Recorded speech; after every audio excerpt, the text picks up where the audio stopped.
President Joe Biden said Thursday the risk of nuclear Armageddon is the highest it has been for 60 years, after Russian President Vladimir Putin renewed his threats as his military retreats in Ukraine. In remarks at a reception for the Democratic Senatorial Campaign Committee, Biden said it was the first time since the 1962 Cuban Missile Crisis that there has been a direct threat of nuclear weapons being used, if, in fact, things continue down the path they are going. Close quote. We have not faced the prospect of Armageddon since Kennedy and the Cuban Missile Crisis, he said, offering his bluntest comments about the use of nuclear weapons since Russia invaded Ukraine in February. Late last month, Putin renewed nuclear threats he made at the onset of Russia's invasion. If the territorial integrity of our country is threatened, we will certainly use all the means at our disposal to protect Russia and our people, the Russian leader said in a televised national address. I'm not bluffing, he added. Putin issued his warning as he announced the call-up of 300,000 Russian troops after his military forces suffered severe setbacks on the battlefield in Ukraine. This week Kyiv's troops were pushing forward in the country's east and south, threatening a major new breakthrough and forcing Putin's soldiers to retreat from territory he claimed to have annexed in a grand ceremony last week. With pressure growing over those defeats and the chaotic mobilization at home, fears have intensified that he may be willing to escalate further rather than accept defeat. Biden said Thursday that he takes Putin's threat seriously. We've got a guy I know fairly well.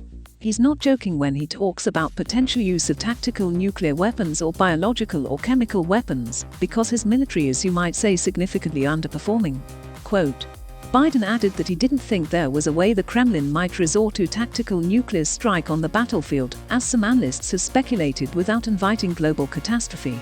I don't think there's any such thing as the ability to easily use a tactical nuclear weapon and not end up with Armageddon, he said. We are trying to figure out what is Putin's off-ramp. Where does he find a way out? Where does he find himself where he does not only lose face but significant power? Biden said.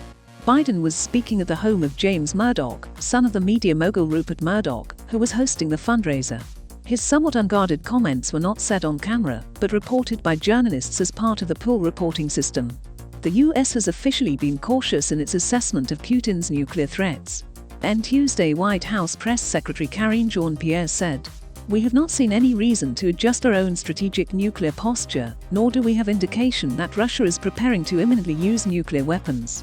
Quote, Biden's national security advisor, Jake Sullivan, told NBC News' Meet the Press last month that the consequences would be catastrophic if Russia went down the dark road of nuclear weapons use.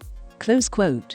Pressed by host Chuck Todd about what those countermeasures would be, Sullivan would only say, "In private channels we have spelled out in greater detail exactly what that would mean." Close quote. Speaking earlier Thursday, Ukrainian President Volodymyr Zelensky said that Putin knew the world will never forgive Russia if it used nuclear weapons.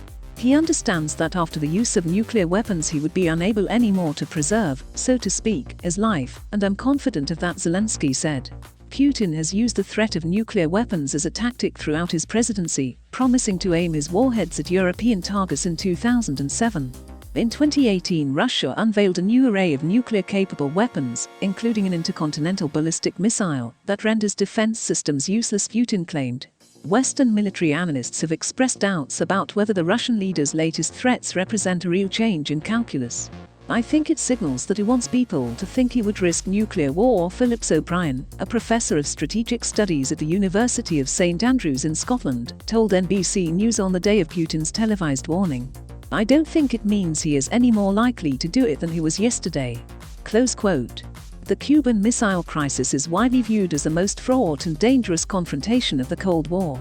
In October 1962, President John F. Kennedy said in a TV address that there was unmistakable evidence that Russia had installed nuclear strike capability on Cuba. He announced a naval quarantine of the island and said any attack would be considered a direct provocation by Russia, requiring a full retaliatory response upon the Soviet Union. Quote, "A tense public standoff followed, with the crisis averted only after some high-stakes diplomacy between Kennedy and Soviet leader Nikita Khrushchev that was hampered by a misunderstanding of each other's positions and intentions, as the State Department's own history of the incident puts it. The 13-day showdown resulted in a direct communication link between the White House and the Kremlin being installed in 1963. This is still known popularly as the Red Telephone, although no actual phone was involved.